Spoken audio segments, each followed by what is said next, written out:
Hi everyone, it's me Krista. Welcome back to my channel if you've been here before. If not, welcome for the very first time to my little art corner here on YouTube. Today we're going to be playing around with all those markers that came in the December 2020 Artsnacks box. I got some really interesting color combinations. Got a mint green, light blue, a couple purples, pink, and a red. I decided to use these colors to draw an eye. As you can see, I'm doing that with a mechanical pencil right now on some watercolor paper. I decided to use watercolor paper because some of these markers are water-based and I wanted to make sure the paper could actually stand up to it. The specific paper I'm using is Fluid 100. It is cold press finish and it is 4 inches by 6 inches.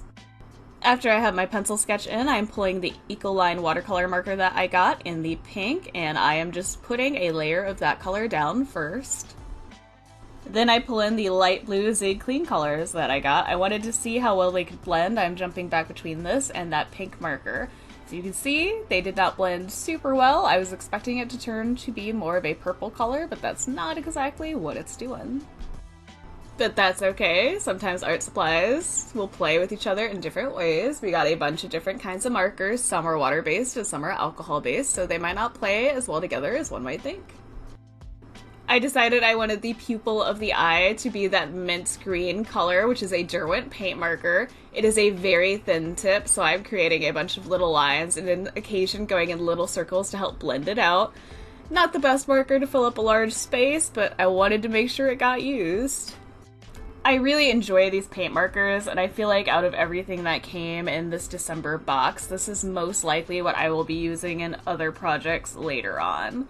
I love using paint markers when I do large acrylic paintings, just because for me, personally, it's a lot easier for me to get a fine, thin line with a marker like this than with a paintbrush.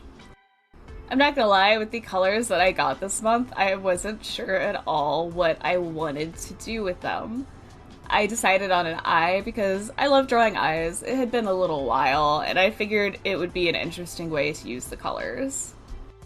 For a lot of the deepest parts of this drawing, including the pupil, I am using the Ecoline brush pen I got. It is like a dark blue violet, so that's going to replace what I would normally use a black for.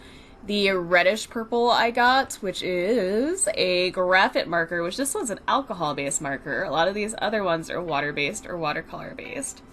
This one is a reddish purple, it's slightly lighter. I also pulled this in to help try to blend stuff out. I'm going back in with that light blue marker as well, just to add a little bit more dimension.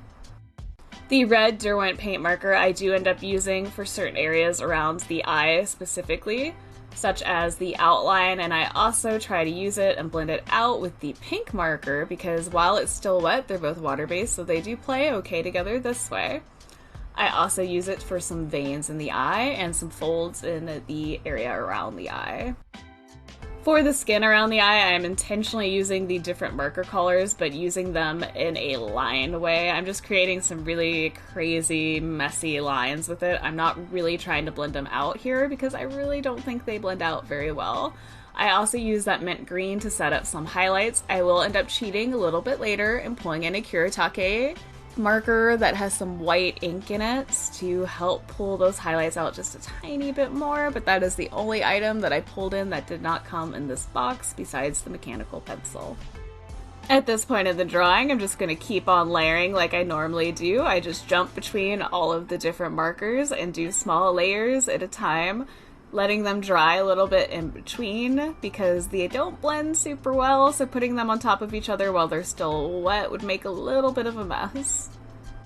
I really enjoy the color palette that I got this month, but I always love some blues with some reds. It's just something I've always really enjoyed.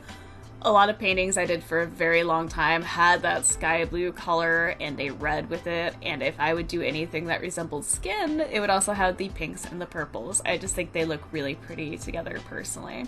I never had the mint green in it though, and I love this mint green here. I think it works perfectly with everything else. At this point, I did figure something out. If you are going to be using the paint markers, the Derwent ones, the Ecoline markers are a little thinner and they do not layer very well over that. So it'd be best to use those at the very end. The Derwent paint markers should not be used before the Ecoline markers. I found this out with the eyelashes because Despite how many times I layered over it, you can still see through it. Oopsie. I will say this is good to know because you can get a lot of effects if you do put that Derwent paint marker down first and then the eco line over it. Just saying. Sometimes you have to play around with stuff to figure out how well they work together. At this point, I'm just adding in a couple of lines inside the iris, trying to mimic those lines that we all have in our eyes, and I'm just going between the purple eco line marker and the Derwent one that is that mint green color. I'm just adding a lot of lines, a lot of texture at this point, and I'm going to be jumping between all of these markers again, layering a little bit at a time. It's just what I do. I also do end up pulling in the Derwent red acrylic marker, like I said earlier, in other areas around the eye, just to accent and make sure that that red gets pulled around a little bit more other than just in the middle of the eye, in the sclera area. I am slowly but surely catching up. I have 2 out of the 3 December boxes already filmed and posted, pretty much. I have to do 1 more for December, and then I will have the 3 for January. I will eventually catch up. I know I can do it. We will get there. Overall, I really enjoyed the items in this December Artsnacks box. I feel like I'll be able to use them in other projects as well. They are good little additions to my toolkit, for sure. I did decide to add a couple extra eyelashes off film. You'll see that in the final drawing here.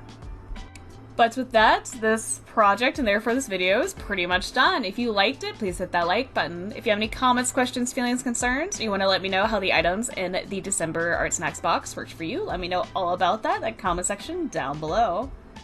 If you want to see more videos like this, please feel free to subscribe. I do Artsnacks unboxings and projects once a month. As always, thank you so much for taking the time out of your busy day or night to watch this video and listen to me ramble. I greatly appreciate it. I look forward to hearing from you guys soon, and you will definitely be hearing from me soon. Bye, everybody!